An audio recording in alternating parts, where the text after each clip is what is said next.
Friends, ఈరోజు పాలకూర పప్పు చేసుకుందాము. మిక్సీకి పచ్చిమిర్చి, జీలకర్ర, వెల్లుల్లి వేసుకుందాం. కొంచెం జీలకర్ర, వెల్లుల్లి వేసుకుందాం. మిక్సీ గ్రైండ్ చేసుకుందాం. మిక్సీకి వేద్దాం. ఇప్పుడు కందిపప్పు ఈ గ్లాస్తో ఒక గ్లాస్ కందిపప్పు తీసుకుంటే 2 వాటర్ వేయాలి. నేను ఆల్రెడీ నానబెట్టుకున్నాను 1 గ్లాస్ కందిపప్పు. ఈ నానబెట్టిన పప్పుని కుక్కర్లో పోసేసుకుందాం. ఇప్పుడు పసుపు వేసుకుందాం. ఇప్పుడు ఆయిల్ పోసుకుందాం. ఇప్పుడు స్లిమ్లో క్యాప్ పెట్టేసుకొని 2 విజిల్స్ వచ్చే వరకు ఉంచుదాం.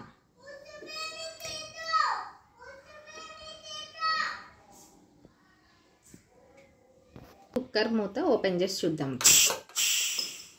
పప్పు ఉడికిందా లేదా చూద్దాం. పప్పు ఉడికింది కదా, మెత్తగా ఉడికింది బాగా. 1 టేబుల్ స్పూన్ ఆయిల్ పోసుకుందాం. ఉడికింది కదా, జీలకర్ర వేసుకుందాం, ఎల్లిపాయలు, ఎండుమిర్చి, కరివేపాకు,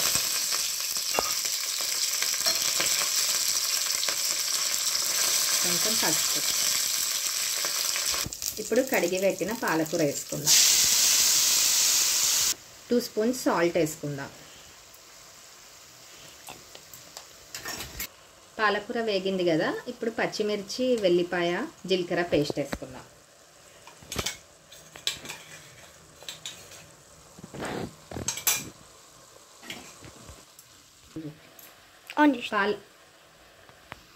పాలకూర ఫ్రై అయిపోయింది కదా, పచ్చిమిర్చి, పాలకూర పేస్ట్ ఫ్రై అయింది కదా, ఇప్పుడు పప్పు వేసుకుందాం.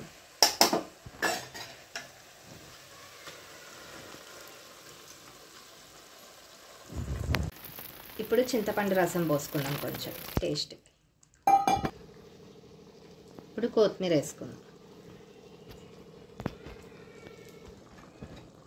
పాలకూర పప్పు రెడీ అయిపోయిందండి. వేడివేడి పాలకూర పప్పు రెడీ అయిపోయిందండి. Thanks for watching. Please like, subscribe, share my channel.